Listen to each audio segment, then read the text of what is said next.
Welcome to the Mind Games podcast. Today, we're joined by a very special guest. He has played over 130 games in the NRL for the Newcastle Knights and Canberra Raiders. He's an all-round great bloke. He's funny, and I'm super grateful to sit down with him today. Tom Starling, enjoy.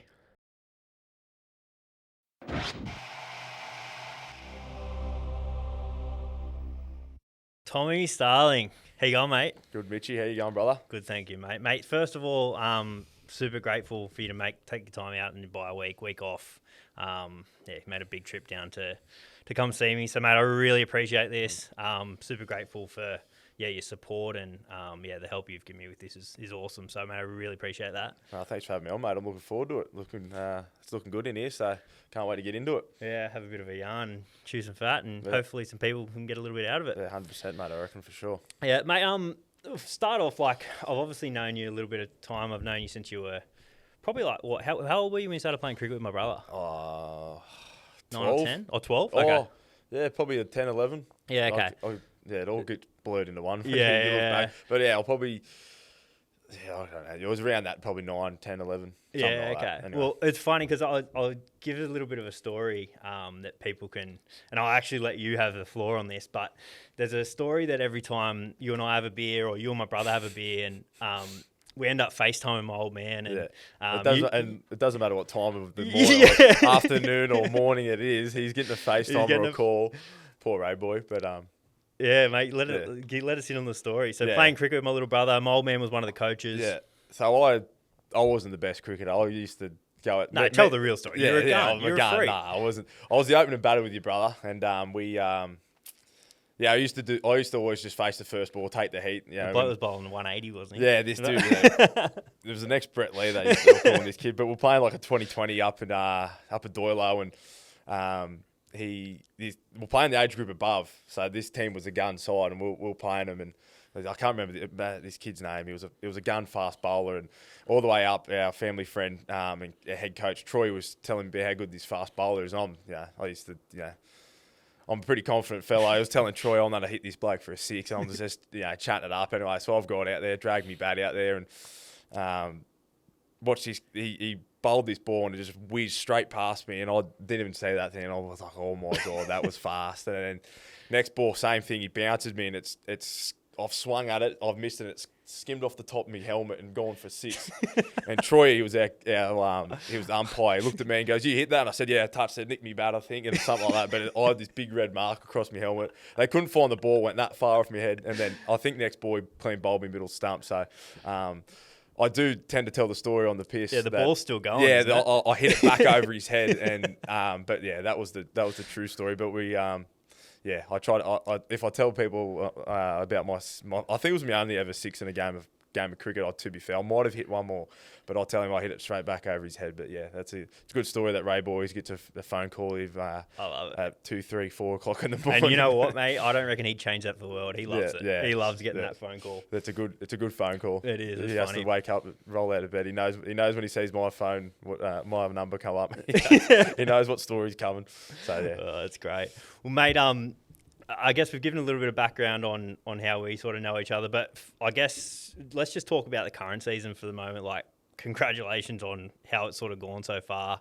Had a lot of things, go your way. You personally have had the best season probably of your career. I think that's pretty fair to say. But also in a team environment, you've had the best season of your career. Signed a new deal, so congratulations on that. Mate. Yeah, thank you. Yeah. Another couple of years in Canberra. How is the body holding up? Yeah, body's feeling good at the minute. The usual bumps and bruises you go through a season. There's always different injuries that you go through, and because it's the most minutes you've played in a season as well, right? Yeah, for sure. It's been a pretty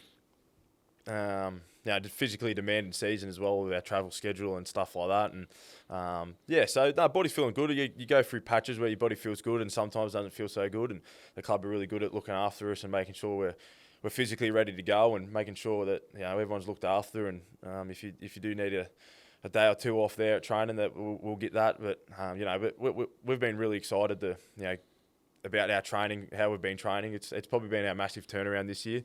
We train with intensity. Don't get me wrong, in the last few years, but I think the consistency in our training's been the major part of our success, and it's been driven from Sticky all the way down to Taps our coach, Taps our captain, and then senior leadership group just following that. But then it's also are you a part of that now? Yeah, yep, yeah, cool. we're a part of the senior leadership group. We've got a good group there, and but it's also the younger boys that have stepped up too, and really, taken and learning how to train as a first grader, and we're trying to show the way for them and show it. So yeah, it's been a good start of the year, or good season so far, and we know we've got a long way to go. We got 3 games left until semi-final football, and then it's a whole new season again, Mitchie, and it's exciting for us. But at this point we haven't done anything, so we've got our goals and ambitions, and we've got to go grab it now. For sure. Well, I think you've already locked up a home semi-final, so I think you can mathematically still miss the minor prem, which you just won't. But how important was it, I guess, once you kind of got in a position to, that you were having a really good season, how important was it for you guys to, mentally lock up that home semi-final, do you think? It's massive. I think you look at the stats, no one's won the comp outside the top 4 in the modern format. So being in the top 4 is huge. But then, when you get 2 home semi-finals, that's a massive part, and especially being in Canberra where it's...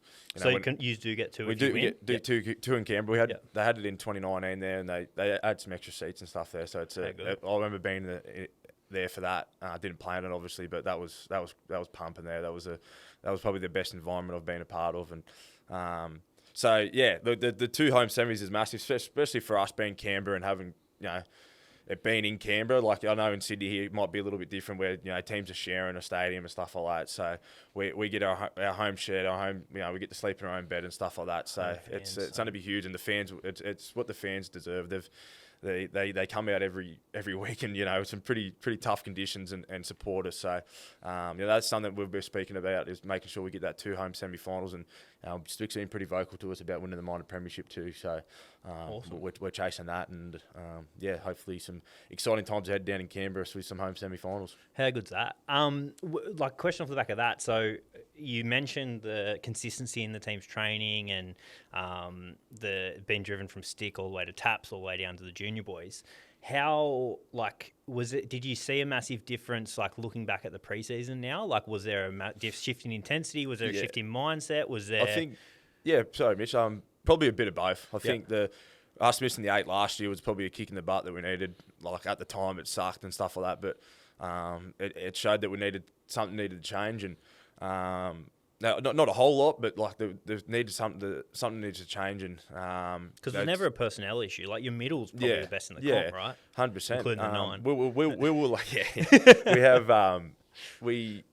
we've always got a good team down there. We've always got a good coaching staff. We've got everything that we need there, and it's unacceptable for a club of that, a team of that calibre, and a club of as good as the Canberra Aids to miss the top 8. So it was a bit of a kick in the butt for us, and you could just tell when we come back to the pre-season training, the intensity and everything that needed to happen for us to go to that top 4 side that we speak about every year. But we had the little things needed to change, and it was just that intensity every day, not every second day, or you can't have that training session off. So that's been probably the biggest difference in our consistency in the intensity. And everyone says, every team says it, every player says it's been the hardest pre-season, but it was. It was probably best it was good that we down in Canberra, we can tuck away down there and not be in the in the headlines too much about how hard it is, and we just like to go down there, do our work, and then let our football do the talking throughout the season. So it was a tough pre-season, and it led into an exciting start of the season with going over to Vegas and stuff like that. So, and a good travel schedule that was tough. Mate, that was mad. That was good times. So once in a lifetime opportunity to be able to do that. And because you'd been before, right? To Vegas? Been to Vegas, with Blake and stuff, wasn't it? No, Bryce. Blake. Blake. No, it was just we met Blake over in Texas. Okay. But it was Connor, my 2 brothers, and little Fletcher watching. Different trip, but not too different sometimes. But being able to go there and play at Allegiant Stadium, being an NFL fan, and they had the Super Bowl there, I think the year before, whatever it was. That was mad. That was crazy, and we got to go me and Hudson got to tour the Las Vegas Raiders facility, seeing that, and that was a once in a lifetime opportunity, and lifelong memories definitely to go over there. Unreal. Sick, yeah. Unreal. Well, I guess like just to go back to the preseason story, but there's how much do you think you guys listened? Maybe not listened, but heard the outside noise. There was quite a few pundits. Like, some people were saying you guys were going to get the spoon, which when you look back at it, it's like the funniest thing ever. But like, were you guys utilising that to? So there's probably two ways you can look at that, right? You can go, we use it as an excuse and say, everyone thinks we're going to get the spoon anyway, so who cares? We'll just go out. If we win, we win. Or it's utilised as motivation. How were you able to sort of, as a leader of the group, and how were the leaders of the group able to shift the mindset of the boys and sort of take that second mindset of we're going to, use that as motivation and go after it a bit more? I don't. It's like I've been asked this a couple of times by some media people. They're like that we'll tip for the wooden spoon or whatever and stuff like that. That we didn't use. That's not our main motivation. Like every year we come in there, like you want to win a comp. That's the thing, and that's not the. That's your drive. Be the best team you can, be the best player you can, and strive for greatness. That's your main goal. And then, but that stuff does definitely add fuel to the fire. It throws a bit of heat on there. So like you do. Adds that little bit of chip on the block. Just to ask the question on that. So what can you just outline for us? What does day one of preseason look like? Is it just go in and get flogged, or is there like a meeting where it's like goals on the whiteboard? Is there who drives it? How does it? I know you might have you be there day one preseason this year. Or do you go? It comes in stage. You get in stage and stuff, but no, I think from like you have your end of year meeting when you finish the season, and Stick gave a pretty good sort of chat there. Like he said, like, come back ready to work, be in shape, because and pretty much what I said before, it's unacceptable for us to miss the 8. We should be playing footy, and I think the general census of the group, just speaking to the boys in the off season, watching semi-finals and the prelims and the grand finals, you want to be there so bad, and we come back, and I think that they had that speech before.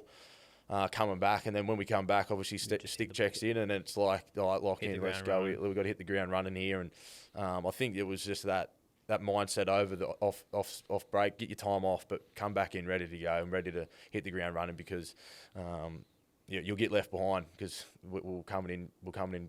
Yeah, cool. We're coming in banging, ready to go. How does did you do anything differently this preseason to come back and have the season you're having? Like, did you work harder? Did you have less time off? Did you do anything different, or was it just a shift in mindset, a bit more maturity, a bit more of a leadership role, and you've sort of come?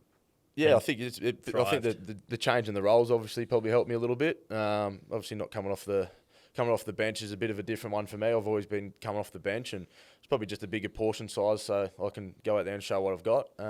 But yeah, I'm always keeping myself in pretty good nick, and I do take my time off to get away and enjoy myself for a little bit. But yeah, it's always that you always want to come back and try. Like, my goal is to be the best football player I can possibly be. I don't want to get to the end of my career and go, well, I could have done this, could have been this, or. That's sort of my biggest fear, is not being able to reach my potential and what I want to be in a football player. So I think that's the stuff that keeps you up at night. Like, as a competitor and as a player, like, am I doing enough always? Like, do I do enough today? Do I do enough recovery? So I think that's what keeps me driving. Is like, I want to be the best player I can be, and I know what I can do. And so yeah, I think that's for me. I approach it every year, and it's not always going to be smooth sailing. You got to go through a few ups and downs. You got to have a few honest conversations with yourself and with other people. And my mindset was, when I was coming off the bench, I wanted to be the best impact 14 dummy half I could be. I wanted to be a starter, but Stick would tell me that it's best thing for the team is me come off the bench. So I'm like, all right, mind shift would change. Like, pre-season, I'll train the house down. I'll be preparing as a starting dummy half. Yeah. And then whatever will come around, and Stick goes, the best thing for us is you come off the bench, bring that energy. I'm like, no problem. That's then how I'd approach it. I got to be bringing that energy around the boys. I got to be doing that. So that's sort of that was my mindset. And I'm a big team player. I love the team aspect of rugby league. I love the camaraderie between the boys, and like that feeling that I chase is after a game of footy, like when you've just like had a massive win. Like all the photos in my that I save from games is like half through a game, and you just see the happiness on my face, and that's a feeling I chase. Is like there's nothing that comes close to that winning a game of football. You know, going through a mad stretch of winning games of footy. It's like it's such a high. Like this year, it's been so good because we've been winning, playing good footy. Like everything's good. Yeah, the food tastes better. Everything tastes better. So, you know, everything's good. So that's that feeling of winning football. Like after, I love waking up in the morning, black eyes, whatever. But when you got the win, you're like, it's all worth it. So. Talk me through like, there's two parts to this question. But so, I guess in previous years, and like I'm one of these people, but people that are messaging you and like, so you're coming off the bench, you get beat, and like, yeah, I said, I'll use myself an example, but I know your other mates would have been doing it too. A messaging you going like, far out, when you came on, the game changed. Like, what's Sticky thinking? Put you on but you're still keeping that mindset of like, no, I'm a team player. The best thing for me is for this person to start, me to come off the bench and come on and impact games when I do. And when he puts me on is the best thing for the team. How do you sort of cloud that outside noise and leave that at the door? Because it's like your closest mates and friends and family who are your biggest supporters, right? Yeah, for sure. Oh, look, it just comes with it, I guess. Like when it works, it's like it worked perfectly, and sometimes when it doesn't work, like it's how did I do everything I could in my role? Like it comes back to individual accountability, and like look, it's not like I was thrilled with coming off the bench. I wanted to start. I know, like I want to be out there for 80 minutes, and Stick knew that. But again, he just told me that this is the best thing for the team, and like I was fine with that. And like that, it just goes back to the mindset of like what I'm going to be the best impact 14 I can be, and for me personally, and so yeah, like it's just one of them things that you just got to make sure we get around the team and make sure that this is what we do, and wins and losses come, and we just got to look to get better each week. So it was never anything personal. Stick always has had my back in all the time, and it's never personally. That's how he see the team needed, and that's what I did. And I wasn't always coming off the bench. There was times where I started. Yeah. I had a good run there. There was a stint last year you had like a back month. end of the season. And you back in 2020, I started a lot of games. Well, I think I was pretty much the only hooker that was fit, and I was doing some big workloads. And then I think that's the year that Zach Wolf would come down and took a bit of the workload off me. I was still pretty young at the time, doing a big workload, and as a undersized hooker, I was doing the workload I'm probably doing now, and I've matured and worked out how to do it a little bit better now. So it's not like I was just at 14 the whole time. Like I definitely had my opportunities to prove myself back in a few years ago, and things didn't work out. But like again, I'm still playing first grade football. I'm still playing my dream. Like Absolutely. I'm not walking around kicking stones and spitting the dummy out. I'm playing NRL, and I was happy as, and whatever way I could contribute to the team and the team's success is what I was looking for. So I love that. There's so many little lessons in like what you've just said that so many junior footballers I think can take from. Like that's even like thinking back to my own sporting career, and as I'll keep using myself an example, but just different scenarios happened to me that I use that sort of victim mentality of like, why not me, like sort of thing.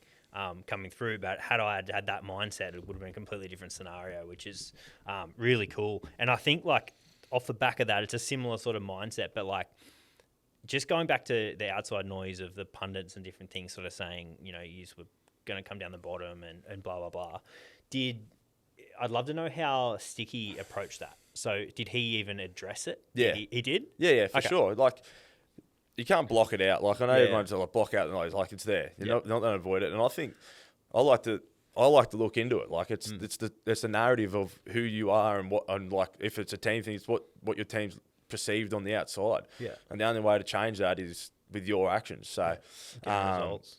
Yeah, get results and change the narrative. Like that's what's out there. That's what they think of you, and that's fine. That's their job. They'll do that. So like Stick spoke about it. Like, and as I sort of said before, it's not the driving factor of what like we come in and go, oh look what Mitch said about us today. Like it's not like we see it and go, oh yeah, we'll just add that to the list. Like we'll circle back to that. But like the driving factor is, as I mentioned before, be the best team we can, be the best individual, and be be the best team that we can be, and the end goal is a premiership. So, and that's been a massive focus for us this year, and we've been pretty vocal inside the group about that's what we're chasing. Don't let our standards slip, and don't let don't let that what we're chasing out of sight, and don't let it get lost in the sauce. Like we're chasing a premiership, and you come with that mentality every day that we're here to win a premiership and we want to win. So don't every day we've got to be attacking it. Awesome. Love that.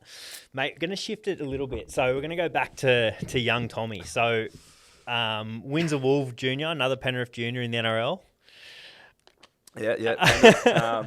Born out in Windsor. So, yep. Good memories out there as a young kid, mate. There was me two brothers out there, and mum and dad. We had a tight little family there, and good times out there. We lived up the road from a BMX track. We were always outside on the BMX, so I was playing footy out the back. So yeah, good times back then. But yeah, another Penrith Junior. Another Penrith Junior. So when what age did you move to the coast?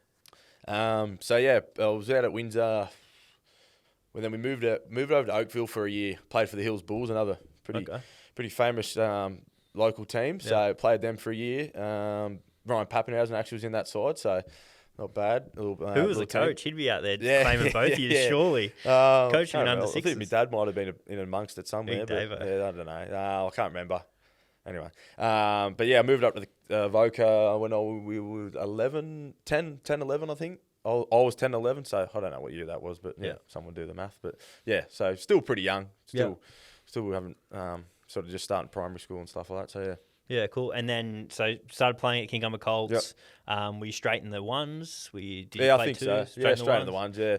Little halfback. Little halfback. I think I was playing dummy half at the time. I had no front. I was. I remember you had the State of Origin headgear. No front teeth, shaved head at that time. I started playing it for the Kingumber Colts, and still good mates with all the boys back there at the minute. Like they're the memories that you have, that you grow up. And you look back on, like, it was so fun. Like, we always want to get back home and catch up with your mates. We're always talking about the Kingumber Colts days and how good it was, and that's where your love of the sport comes, and competing there. So it's always. I still remember there was a day you were playing, and it would have been when you were getting a bit older, like 14, 15, and like you had the best line runner in Australia, Billy Watson. Billy Watson, that's who I'm referring to. Yeah, and still to this day is the best line runner I've ever seen. 71 option was our one play. Then the other play was fifth tackle. You put up a bomb and chase it for yourself. Yeah, got a couple of lucky bounces. But just to go to that, like, so as long as I've sort of taken any notice of your football career, you're always making sort of the Central Coast rep teams and stuff like that. Did you make that from the start? Yeah, I think, funny. I think it was, like 13s, I think you start there. So I was getting picked in all that sort of stuff. I think I broke my ankle for my first year. But yeah, I got picked for most of the rep sides coming through. I didn't get too many of the school stuff, but my dad wasn't too fussed about that. He said, "Don't worry about it. School teachers picking them." So it didn't worry me too much. So but that's great advice, right? Like, people see all the schoolboy stuff as and I understand you were still making the other rep sides, but you look how many players have sort of come through and they haven't made all these different teams and stuff through the ranks, but the mindset of, like, you're like, your dad was like, next job, sweet, like, you still. As long as you're doing everything every day at club footy and in the rep sides and stuff that you're playing, like, you're still going to open those opportunities for yourself. Yeah, it's funny to say that we were talking about the schoolboys the other day down at Captain's Run, and we didn't have one Australian schoolboy at Canberra. Wow. On the outside, like, we in that group that were last one. I don't know if one. Did Strange not make it? No, Australia. He wasn't even playing. I didn't play school footy. I don't think so. Yeah. Okay. There's not one like schoolboy, like Australian schoolboy, which is not discredited or anything. It's still a massive achievement for the kids that make it and stuff, and it's huge. But I'm it's pretty not the sure be you on stayed at my place when you played Triple C, didn't you? Yeah, I think so. Yeah. I would have. I was With straight Darky after. And stuff. We flew in from Brisbane, and then we stayed at yours that night. I think we were fresh 18, and we went out on the town and thought, well, this and that. So it was good times, but like, it's not the be all and end all. Like, you look at some of the the players everyone's got their own story. There's some people that make all the rep sides and go through and make the NRL. Some people don't get picked. Like Zach Oxley, I don't think he didn't play SG ball. Harold Matts. Did he not? And I think he started playing 20s one year and then played reserve grade and then then they went up to Queensland Cup and then found his way down back to played 2 games or a couple of games for Brisbane. Be a part of a premiership winning Penrith side, and then he's a staple of our side. So everyone's got their own story, and everyone's got their own way to the top, and it's not all sunshines and rainbows. Sometimes you go have to go the long path, and so it's not the be all and end all making junior rep sides, or if you do make it, it's not guaranteed that you're going to make it, but it's also a massive achievement. So you just got to know that everyone's story is different. Everyone's rise to the top and their story's different. And so, yeah, cool. And as you sort of said, forge your own path. But so your path was, I'm tipping you would have had an offer from the coast as well, but you had got an opportunity to go to Newcastle under 15, 16s, play Harold Matts and different things. Like, was that a tough decision to make, or was it just sweet? This is my path. This is the closest, probably one of the closest clubs to go to from where I'm living. There's an opportunity. Yeah, so there's like a development team in under 15s. The Chargers that Newcastle had there, and you get your letter and you want to be a part of this development squad. You only played I think 3 or 4 games, and it was more of a training program, and there was a big catchment of kids. Mm-hmm. And then that was the under 15s, and obviously at the time Harold Match was under 16s, and the Central Coast wanted me to go play under 16s. Harold Matts. Okay. So you're thinking how good would that be? You'd play more footy too. Yeah, but they wanted me to sign a 3-year deal or something for the Central Coast. And was there a pathway? Not at the Central Coast at that time. It was pretty. Yeah, they'll fight. There was a bit of a fight between them and Newcastle, with picking their juniors out and taking for the Central Coast, picking their juniors out and stuff like that. So. I think I wanted to play Harold Matts. How good was it? I wanted to go play Parramatta, and I wanted to go play Penrith and stuff like that for the Central Coast. I was thinking that, but luckily my dad and Darren McCarthy was our coach at Kincumber, who's Bob McCarthy's son, and he's had a lot to do. Played NRL and had a lot to do with NRL teams and clubs and stuff like that. And he was at South at the time, and he said, "No, you go." And my dad agreed with him. No, go to Newcastle, get in the system there, and start developing yourself there. You don't need to start playing in Harold Matts at a young age. So cool. So another question to that though, and I'll get to, there's more questions to this coming later. Was there our good friend Connor Watson, my old housemate? So it was he made the same decision, but he's 2 years older than you. Yeah. Was him going there at the same time? Was that did that help make that decision a bit easier? And travel a bit easier and things like that. Yeah, for sure. I think Connor went there for a little bit, and then I think he went down to Knox. Yeah. So it sort of changed his path. But when you made your decision, he was there already, right? Yeah, I think so. I can't remember the exact, but I think that coming back to it was just get yourself in an NRL system, and then you work your way up through there. But obviously having Connor a couple of years older and being my older brother's best mate, he sort of showed the road a little bit, and absolutely, going to watch him play Harold Matts and stuff like that was pretty exciting. And then and you sort of you're around it, so that's where sort of showed where it could be, and sort of showed the path a little bit. He took a different route and went down to Knox and started playing rugby, and I went up to Newcastle and sort of stayed up there. So it was a bit of a pathway guidance for sure, Connor. Well done. Yeah, I'll be watching for sure. Yeah. So from there, I think you were player of the year in Harold Match SG Ball. Am I right in saying? Yeah. You played all the New South Wales under 18s and stuff. I got we won the national title at Newcastle under 16s. You had was Hudson in that team? Hudson was in that team. Was Joe Tarpany? No. Nah, he came over a bit later. He was Huddo was in that side. It was good. Brendan was in that side. Brendan O'Hagan. Yeah, Brendan O'Hagan was in that side. Yeah. He gets mentioned a few times in these podcasts. He's got a good couple of stories. But so we won the Harold Match national title, which was pretty good. Mm-hmm. And then we kept a similar sort of side all the way through SG Ball until our top age, and a couple of new recruits or whatever. But it was a good side. It was there's a fair few sort of boys kicked on and played at the reserve grade and under 20s, and I think maybe 5 or 6 of us played NRL out of that under 16 side, which is a pretty wow. good strike rate. Absolutely. So yeah, it's good. Well, good no, little out of my helmet side of the Central Coast, only Matty Cavalli played NRL. Yeah, right, there you go. So there's only one. Fair. Like, I think there's another question around like your mindset and how you've handled different types of adversity. So a common, and this is no surprise to you, a common critique of you is, oh, he's tough, he's a gun, he's all this, he's a tough trainer and everything, but he's too small. Yeah. I'm sure you've heard that your whole life. Yeah. How do you how have you always kind of tackled that? And what is it similar to what you the way you've tackled things this year with Canberra in terms of it's outside noise, next job, this is my goal. I'm going to play NRL, I'm going to play for Australia. This is what your goal is. Yeah. And you're moving in that direction. That's just whatever. Or how have you sort of tackled that? Yeah, I think it's it's obviously, it was labelled on me for, I never really had anyone tell me, but I think it was pretty evident. Everyone's going this way and I'm still down here. But I think just, it is what it is. I've never known anything different, Mitchie. I've always been short and sort of undersized, I guess. And even at Harold Match, SG Ball, I was still pretty small. I worked hard. I was still pretty, well built and stuff like that. It was just probably me size and stuff. But look, it is what it is. As soon as I knew that you could play NRL, professionally, and that's your job, that was all I ever wanted to do, and nothing was going to stop me. Not my size, not some coach telling me it was too small or whatever it was. So I just was full steam ahead. Let's go.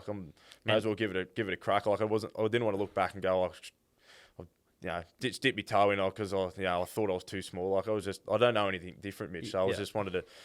I think it creates that toughness in you and build a bit of resilience. And it's. Is it very much like I'm going to control the controllables? Yeah, 100%. So I can be the toughest person in the room. I can be the hardest trainer. I can be you're not necessarily going to be the fastest or the strongest, but you might be. Yeah. But you can put, as I said, you can work the hardest to get to that position where you can control what you can control. Yeah. My dad's always been a hard worker. And my parents. Snake. Yeah. My parents are, both of my parents, the hard work they did to provide their boys with the lifestyle they wanted to give them,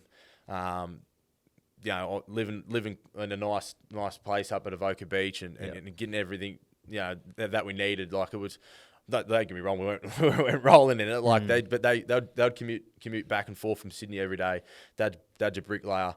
Mum was a personal assistant and moved into sort of sales and stuff like that. And I think from looking back on it now, you observe that sort of stuff as a young kid. So I was going to say that, seeing your old man work as hard as he did, bricklaying and stuff every day. Is that you've that's influenced the way you've trained and worked hard in your career? 100%. And you just see your parents working hard, in getting up at 4:00 in the morning to drive down to Sydney, doing that every day, 5 days a week, sometimes even 6, for how many years.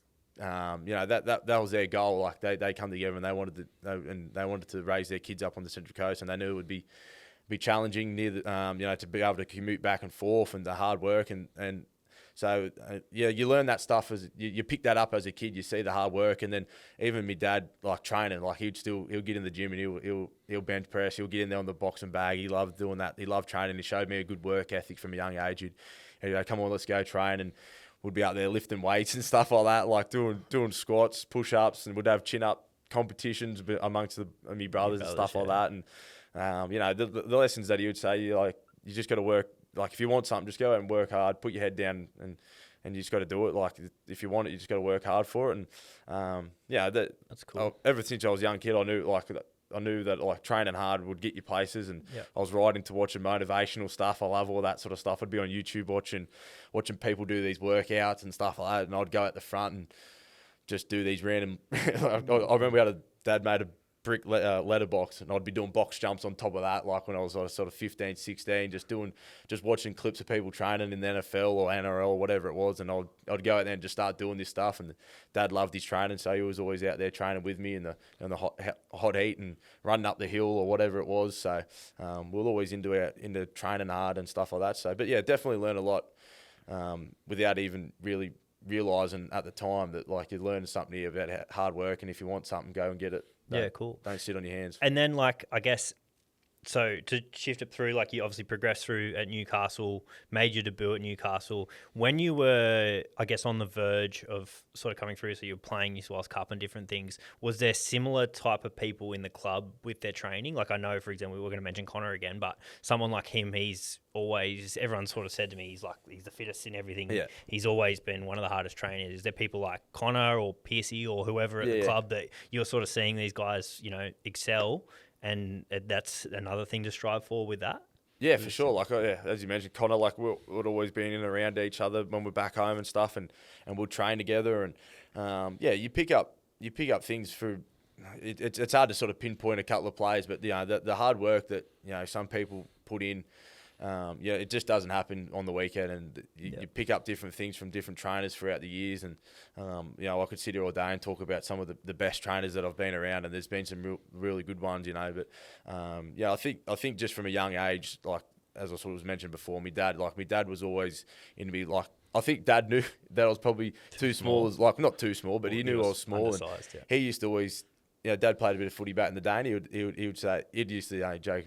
Should he tell? I used to smash everyone up back in the day. Don't worry, but he was, he always knew that just you got to work hard, be the fittest, try to be the strongest, just be the best that you can be and control what you can control, in his own way. That's what he would sort of tell me, and he'd always have me back. So with my mum, they've been my rock, but definitely my dad in terms of training and chasing it. Were they big in belief, like believing in yourself? Yeah. So obviously everyone has setbacks and different things.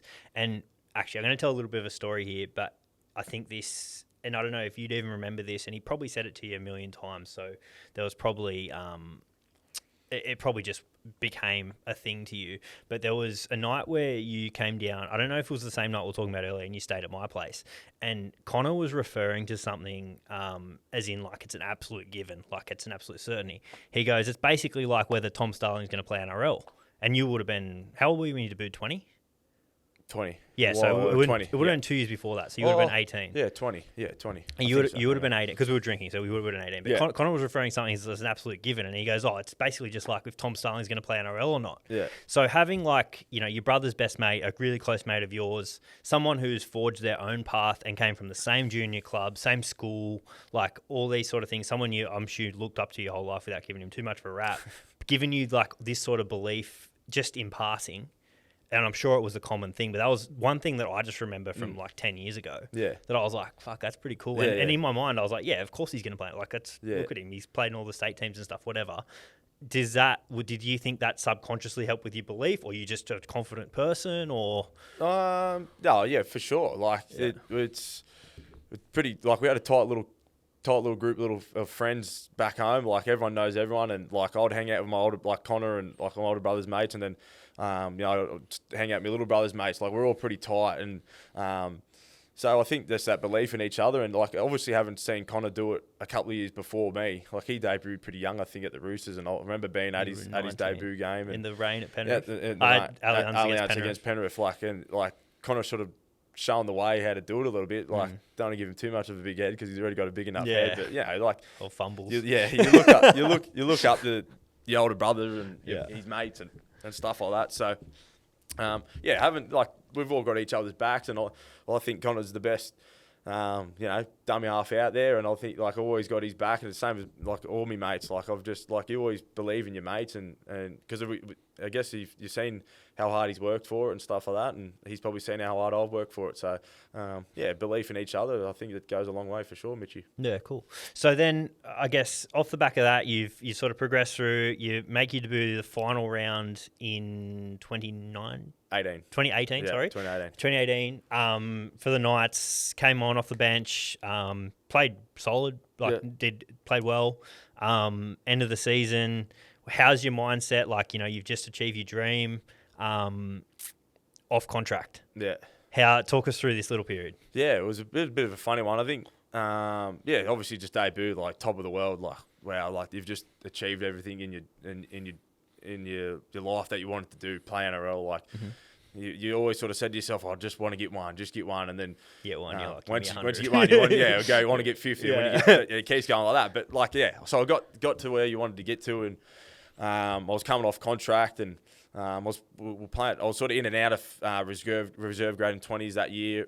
Probably more playing reserve grade, but the 20s side was going really good, and so I had to after I debuted, I went back to played in the 20s because we were in the went to all the way to the prelim. So you still qualified? Yeah, qualified. Okay. So I went back and we went to the prelim, and I was playing good. Like played good, and I think in the prelim and stuff, we lost on the bell against Penrith. Who was in that side? I can't remember. It's all Yeah, it all okay. gets a bit mixed up with who was playing at what. But they had a fair side. I think Dane Laurie actually scored the match winner on the bell. Yeah, okay. If I'm thinking of the right game, but I know we lost on the bell. Yeah. But yeah, so I was coming off contract, and I sort of thought like I debuted. I went to a prelim final with the 20s, played really good in reserve grade. Surely I'll pick something up, and it was radio silence to my manager, which was a bit disheartening. But so I've gone from the pinnacle, what I wanted to do, to a couple of months, or I guess a month later, not having not an NRL deal. So is it what, talk us through your mindset here? Is it like panic? Is it like, what's next? Like, am I going to have to go play club footy on the coast? What, like, where's you thinking, I'll just go play New South Wales Cup somewhere? Like, how's your mindset? I'm always a glass half full, especially when I'm like, Is what I want to get to. like, don't get me wrong. Like, I had my moments there. I'm like, oh shit, is this it? Like, there's been a few times there where someone's had one debut and like it was like a stat, like someone's just had one game and that was the end of it. And like, oh shit, is that happened to me? Don't get me wrong. Like, I definitely had them emotions and I was feeling that. But I think it was like, what's next? What do I got to do to just continue on? Like, I believed in myself, and like my mum at the time was a bit worried, like, what are you going to do and stuff like that. And obviously my manager reached out to other clubs and there was nothing. And so we're like, what's next? And then the Q Cup was tossed up, and a few teams reached out, but there was one team that come back, Tweed Seagulls, and so I signed with them. I was like, Did you know anyone there? Yeah, Curtis Dark, my good mate that I played with in Newcastle. He moved up there to work and was just playing footy for him as well. So he was the sort of way in there. It was either them or the team that's like way out west, like somewhere like, I can't even Townsville or something? No, it was some other team. I can't remember. I don't know. No, it wasn't even them. It was like, no, it doesn't matter. Anyway, they were like the team that like were way out there. Yeah. Anyway, like it been a big shock for me. But so I was just like, this is my path. This is my journey. Like, it's all part of. I think I used to always tell my mum, this is they'll put this in my documentary, mum, like mucking around. It is what it is. You can't change it. And so I just sort of set me goals on going up to Tweed and playing some good footy up there in the Q Cup, and it's a good comp up there. So I thought, there might be a chance to get picked up by the Gold Coast because they're a feeder club, and or whatever it is, just go up there for a year and play the footy that I know I'm capable of. And I've always been a big believer and let my footy do the talking, and I've always sort of stuck by that. And so I headed up there to do a pre-season for a couple of weeks, and then got a phone call that changed everything, I guess. Yeah, cool. And so talk us through the phone call. It was initially Hudson, right? Yeah. So Huddo, he played with at Newcastle. He was forging his own way down in Canberra. He then picks up the phone after speaking to the club or whatever and what happened there. Yeah, so I was up there. I still remember Huddo messaged me. I was looking for houses. Were you that close then? Yeah, we're pretty close. Yeah, okay, cool. Well, not as close as we are now, obviously, but like we'd still be in contact. Like me and Huddo, as soon as we played our match together, we just caught along like that. Like we were good mates then, and I think it was actually at the Chargers that we first met. We were in the blue squad, so we always just remember we always mucking around like that. Yeah. So we just had that sort of energy around us, and we got along really well. So, but yeah, so I still remember where I was sitting on the beach. I just was sitting there, and I was having a look at a few different houses to sort of rent and move into, and I was waiting for I was actually waiting to take a few phone calls to see which job I was gonna do up there. Yeah, okay. What were you looking at? I don't even know. I think it was going to be like a postal delivery guy or something like that. I don't even know what I was going to do. I was just winging it up there. Yeah. I was literally living out of my car. I was crashing at a few boys on their sort of fold out sofa thing. That I met up there through the club, and Wow. I was pretty faithful to them two dudes. They looked after me for a week up there and let me stay on their lounge. So these are like the things that people don't people don't realise, Yeah. right? They think it's like all smooth sailing. Yeah. You know, play 20s, play NRL, Yeah, go yeah. through and whatever. And for some people, it does happen. Yeah, for But sure. like, you know, for a little scrapper from from Avoca, yeah, like I literally just like when I was like signed the deal to go up the Tweed, I was like, oh, I packed my little Mazda 3 up, and I mean, I think my mum probably cried for days on end after that. I was like, yeah, no worries, mum. Off I go, and like drove up to the Gold Coast, and didn't really. I actually stopped in at Byron, Byron, not Bali. Didn't stop. that matchy wouldn't have lasted long there. No, that was gone. Schoolies was on, so I drove up there. I just stayed there for a couple of weeks, and I was going back and forth up there. So I was just potting around Byron for a little bit, just cruising, and Schoolies was on. I was a little bit of a toolie at the time, but like, yeah, I was just cruising around there, just had a bit of fun, and yeah, so I just went up there, and I was, Hutto just messaged me and said, what are you doing? And I'm like, I'm just up on the Gold Coast. I think I sent him a selfie, sitting on the beach, like, it's not all right, it's all right up here. Like, and he goes, oh, like who you signed up with? It's Tweed Seagulls. He goes, mate, we need a dummy half down here. Would you come down here? And I was like, yeah, obviously, like that's an NRL deal. Like, what's the go? And he was sort of messaging me back and forth. And Brendan O'Hagan was down there as well. Was he already there? Yeah, he was there as well. Yep. So he was messaging me like, so Pete Mulholland, who was at Newcastle with me, was down there, and he got a few of the boys down there, Hudson and Brendan. So yeah, they just said like Pete's under call you, I think. Pete's under call you, and if anyone knew how Pete Mulholland was, he does it in his own time, and he's quite slow with everything. So didn't hear anything for a couple of days. It might have been a week. So I'm like thinking, maybe they've found somewhere else. They've sort of filled a spot, because there was the kid down there wanted to go home, and he went home. He was signed up and went back to New Zealand. Yeah, wow. And so they needed like a Is he just, did he play ever?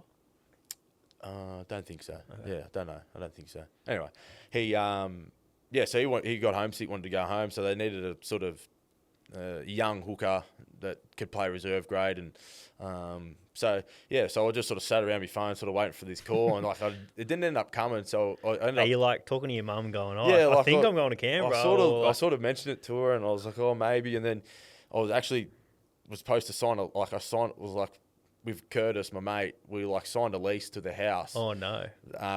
That day, and I think I drove back home. So I signed a lease to the house, drove back for Christmas, drove back to the Central Coast for Christmas, and then I was out shopping with Mum, and then just got this call from random number, and it was Pete Mulholland, and I was in a shopping centre. Wasn't it like Christmas Eve or something? Yeah, like day before. Pretty sure it was like day before Christmas or whatever it was. I couldn't really understand him, because there was bad reception in there, people everywhere, and I was like loud as, and I'm nervous, like, oh, is this like a job interview? Like, is he asking me? And I just was sort of breaking up. It was like, do you want to come Canberra? I'm like, yeah, and it sort of kept breaking up. And he's like, I'll just message her, because I couldn't hear him. And then he just said, be here at this time, like, just send me, got a training trial deal down in Canberra, be here on the 4th of January or whatever it was. Be here ready to go. So I was like, oh, well, looks like I had to ring Curtis up and say, sorry, Curtis, I'm not coming back up, mate. I'm going down to Canberra. So I was off again, packed my little Mazda 3 up, and off I went. And luckily enough, I knew Brendan and Hudson there, and moved straight in with Brendan. And then got down there and on a training trial deal, and again, it was like, all right, just go out and prove myself and let my footy do the talking. Yeah, cool. So your mindset now is like, all right, I've been given this lifeline kind of thing.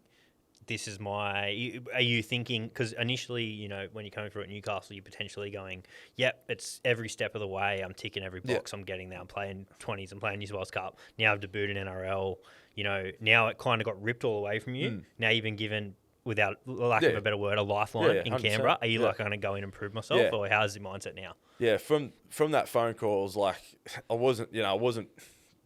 probably wasn't in like a full, I was up there and I was probably messing around a bit up there on the Gold Coast. I wasn't really training too hard. Like I was sort of like, I'll get myself in. Yeah, I was enjoying myself. Let's just say that, like on the Gold Coast. Like I knew I was going to get myself back on track, but it was like a bit of like shit. Now I'm like, what's happening here? Like, I was in a bit of a weird sort of mindset, but I always knew I would get myself back up and dust myself off, but I wasn't probably in the best nick when I got the phone call. I was like, oh shit, now I've got to like, You get I home got to and go doing down. box jumps on the I front started, lawn. yeah. I was like, all right, I was back on the training. Like I had a set of stairs there. I'd sprint up there. I went into full Rocky mode. Oh, the ones at Avoca? Yeah. Oh, up there. how bad are They're they? like this. I've done them one too many PTSD. times. Yeah, I still me do too. them in my off Do season. ya? I think it's a good little reminder of myself. Sort of Yeah, take yeah. myself back to when I was a little kid, sprinting up them and Yeah, cool. and training. Sort of a little reset, get Love ready it. to go again. So. So I went into a bit of a rocky mode. I think it was only like a week or something, like a couple of weeks until I was down there, and I was like, I've got to go and improve myself. It's a training trial deal. I think it was originally until the start of the season, a training trial deal, and because they were linked up with Mounties, Yep. I think it was like, well, if they didn't prove myself, I'll go back and sign with Mounties, and I'll live in Sydney, I guess, or Yep. do whatever. So, so I was like, I had to go, get the Rocky montage training video going, and Out of interest, is there a few people on training trials? Like, are you all fighting out for one or yeah, two spots? yeah. Or how So does it work? when I went down, there was another hooker on training trial. There was a local kid, and then there was another kid that was on a development deal, as a dummy half who was up from Queensland. So like I was going into like. Out of you three, sort of prove who's going to be this sort of third string hooker, I guess. Yeah. That's going to be the start 9 for the reserve grade side with Mounties, and I think I had a few more notches under my belt. I got a debut and stuff like that. So and played a lot of reserve grade and 20s and stuff like that. So, but yeah, it was like I was originally just a training trial deal, so I had to go down there and prove myself, and I think it was probably the best thing for me. As you sort of mentioned, I was ticking all the boxes, going, how good's this? How good's this? Not too many setbacks. Like I didn't have any injuries coming through the ranks. Had no major injuries, so I was sort of coasting along, thinking, how good's this? How good's this? And then like that, just taken away from you. So it was good. It was looking back on it, was probably the best thing for me. Good little reset. Go put that chip back on your shoulder and go chase your dream, kid. So yeah, Love it. That's awesome. There's so many cool little nuggets there for people to get a fair bit out of. I reckon. I love that. So then obviously you fight hard, get a full contract. Yeah. in So top I squad? went in there and I was training hard. Like I went after it. Like I was, the old lessons that my dad would wanted: be the fittest, be the strongest, be what you can I control. love that. Just fall back on Just on your just training. just fall go back on to your it, and mindset. I was ripping it down. I wanted to try and win every fitness test. I was marking myself against Josh Hodgson, who at the time was the best dummy half in the comp. He was lighting it up, and I was like, I'm gonna go run next to Hodjo. So how big of a support was he in the start of your career? Yeah, he was good. Like he was very like all the boys down there, and and I must say, like going to Canberra, the level of intensity and training that was there was like I was like, yeah, this is better. This is what it's about. Like that So a little bit different in Newcastle? Yeah, way different. Okay. Way different. It was intense down there, and the boys, it was scorching hot. Is that led from Sticky? Do you think? Yeah, Or- like 100%. This is what Stick coaches. He coaches that hard nosed type of team, and we had some mad players back then in that 2019 side. Like it was that's the White and first stuff. year. Yeah, Jackie yeah. White and Josh Hodgson, like Pups, Cia Soliola, Paps was like the best. Elliot midfielder in the world. Whitehead. These were Yeah. like when these boys. Bateman was there too, wasn't he? Johnny Bateman was his. I did my first. Me and Johnny did the beep test together. First beat day. him? Yeah, beat him. Sunburnt beat him that day. He was gone. He had his singlet tan and everything. But that side was stacked, and it was full of some people that got after it, and the Absolutely. scrimmage sessions were sick. Like it was pushes and shoves. It was intense, and I was like, how good is this? This was mad. And like obviously Hutto, Big Red was there. Well, Yeah. we're the same age, so Big Red was there, and like. It was a good environment. Like everyone was getting after it. Everyone was out there competing, and I could just tell at the time. I was like, "Wow, man, this is sick. This is how it's supposed to be." So, I went in there, just went balls to the wall. Like I was just giving it everything I got, and I was having fun down there too with Brendan and Hutto, like two of my best mates. So it was good. It was a good period, and then I think it was a couple of weeks in. Oh, I think it was only a few weeks in, and I was. I think I did. It might have been after a trial match. Scored a try. I played pretty decently, and Stick and Pete Molan called me up to the office, and Were you half shitting yourself, or did you know it was coming? oh yeah, I had no idea. I didn't know okay. what it was for. Like you sort of had inkling. I'm going all right. Like I'm getting the reps over the other two dudes that were sort of in that contention. I was in the scrimmages and stuff like that. And does it come into your mind though? Like, I know you said that there's 3 hookers fighting over one spot, but like overarchingly, there's only a top 30 squad or whatever it was at the time. Yeah. So there might have only been, say, 1 or 2 open spots for the whole squad, and they might go, well, we've got the best hooker in the comp, Josh Hodgson. Do we need a third? Yeah, Do you know what I mean? Like, are you thinking that, or you're just going, nah, it's just next job? I think my goal was like for the cup team. Like I wanted to be the starting cup side 9 and. I think my manager was doing more of the calculations of like, who they got, what positions do they need. I was just like, let me footy do the talk, and I'll just train hard here. And there was always that option that they just kept me around just because I was good. At least I was in the system and they knew who I was. I can't remember at the time what I was thinking with the roster spots and stuff like that. But Stick pulled me up into his office with Pete and said, mate, we're going to put you on the development deal this year, and then we're going to give you a top 30 deal next year. And I think I knew that I was at that time I was going to get at least stay around for the season. Yeah. But I had no idea that they were going to put me in the top 30, which was a pretty cool moment. Like, that's your first time being in the top 30. I was never in the top 30 up in Newcastle. Yeah, okay, cool. It was always like a development or whatever it was. So that was like, oh, cool. Like they're putting their trust in me. They put me, and that was only after like maybe a month of training. So, Sticky seen what, I think he seen a kid that was willing to work hard for what he, like, I was going out there. You kind of suit Sticky's mentality, right? Yeah, for sure. A scrapper. Like, just get out there and just go hard. And I think he's seen that I was, I was trying to put myself next to Hodjo and run next to him, and Hodjo was fit, man. He trained hard, and that's awesome. The next few years would be next to each other at all the fitness components and all in the gym. Like, sort of, I'll be trying to chase him, and some days he'd be trying to chase me. Like, so cool. So it was. Have you? And so, like, we'll start to fast forward a little bit here, but like, have you found now there's been a bit of transition where you're doing that for the younger guys? Yeah, for sure. Yeah, like, and I've been asked this before. Are you mentoring the younger nines and stuff like that? And like, I'll help them out as much as I can. And a lot of it you learn yourself. But Joshy Hodgson I had there when I was coming through grade, and when I got my first full crack at playing first grade when he did his ACL, he was massive with me. Like, he would sit down with me, and if I had some video to look at, he'd sit down there with me and look at it with me, and he'd tip me up about what certain teams do, and at dummy half if they're a bit jumpy at marker, or if they tend to fall back from his experiences, and just being there and like me asking questions and just honestly putting your arm around you and showing support can be massive for a young kid that was so influential at the time. Josh Hodgson, giving me tips, and I'm playing 100%. Get to play. I'm trying to fill his void and stuff like that. So like I'll help. I'll try and help anyone. It doesn't matter if it's a dummy half or a 5'8" fullback, whatever it is. I'll pass on my experiences and how I handled things, and they might think to handle it differently, and I'll probably tell them maybe you do handle it differently. I didn't handle this too well, or whatever it is. I'll pass on. I like to help people. I like being, sort of mentioned before. I love being that team player. I love being that person that is all about the team, and because that's what it's about. Do you think? And so we'll just touch on this quickly, and if you want, we can completely cut this out. But so the little bit of adversity that happened with Fletcher's 21st. Obviously, I think it's still in the courts and stuff, so like we won't talk about it too much. But essentially, some stuff happened to you, and the media you were completely in the right for stuff. If anyone doesn't know anything about it, completely in the right. You guys are still going after not going after. Sorry, you sort of suing the police and stuff at the moment.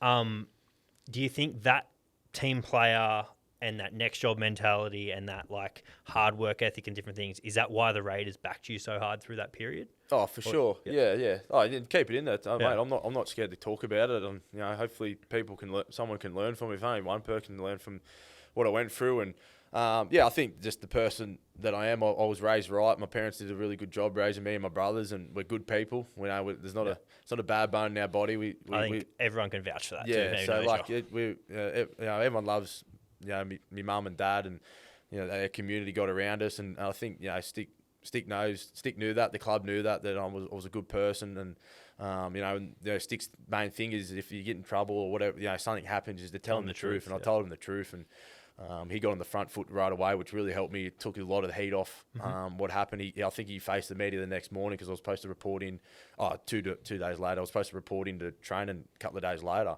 and Stick come out and he didn't know the full story, but I told him, what's been said in the media it's completely false. I didn't do all these things they're saying, and so he jumped right on it and sort of released the pressure a little bit, and they're a good. They're good people. And the club. That's why I love the club so much. The people inside of it generally care for you, and that's what makes the club so special. And when people go to the club, I know like people probably don't think of as Canberra Raiders as like a marquee place to go, and because it's down in Canberra, everyone's probably thinking to come to Sydney and stuff like that. But once you find your way down to Canberra and you get inside there and you get inside the four walls there, you generally feel loved, and the people will look after you there. And that's not just the coaching side of things. It's the front office. It's the media team. It's everyone there that cares about you. The fans care about you and stuff like that. So I was very fortunate enough to be at that club when this thing happened. Like as we sort of mentioned about before, like that was after me first full year of sort of NRL. I think I played 12 regular rounds and then went all the way to a prelim that year. So again, like I'm up here flying. I've just played pretty much my first year, and then that off season to happen. So I'm like, man, every time I seem to get up here, I'm like, how good is this? Something happens, and I was like, but I think like and overarchingly, like knowing you a little bit, and also like just listening to the way you've sort of handled adversity through your life and different things, everything's kind of that like next job. So not everyone can be as not carefree, but like water off a duck's back kind of thing, and take on that next task or scenario with that kind of mentality. But I think you've really, like, a lot of those things have sort of shaped the way you're able to sort of handle that really maturely. Yeah, we got and it. I'll get there eventually. Yeah. And mate, super proud of the way you kind of handled that and got through it. So congratulations for all that. Mate. Yeah. Mate, I know you've been here for ages, so I'll quickly fly through a few things. What's future? Sorry, I can talk. No, mate. I love it. I'm more conscious of your time. No, I'm all right, mate. I'm happy to chop the Jew here. It's all good, brother. Sweet. Well, with I guess plans for. So we've sort of wrapped around your whole career. We started at where we are now, and we took it back to the start. Filtered sort of through. What does the future hold for Tommy Starling? What are your future goals, if you want to talk them out loud or whatever? Yeah, it's a hard one, man. Like as you sort of mentioned before, like I'm a pretty whatever comes, then like I've got my goals and stuff that I want to do, and as I sort of mentioned before, like my biggest fear is not reaching my potential as a football player. That's so cool. What I perceive as what I want out of my career. So yeah, like I think I'd take it day by day, and I know what I want to achieve, and I'll attack that. And I've always been pretty well driven of what I want to do, and but yeah, like I'm pretty cruisy, dude. Like I'll go with the flow, and whatever pops up, I'll just face head on, and just keep attacking it. And yeah, as I sort of mentioned, the journey, everyone's journey's different. Everyone's got their stories to tell, and I think that's one of the main things I love hearing people's stories about what they overcome, or certain parts, and or a mad game that they played. Like I think that's what we've got as an individual. You got your stories to tell, and going back to my dad, he always used to tell me mad stories about when he was playing footy or about. I might have to get Dave on here. Get Dave on here. It'll be a hell of an interview. He'll sit here with a long neck and tell you a few yarns. But like that as a kid, like.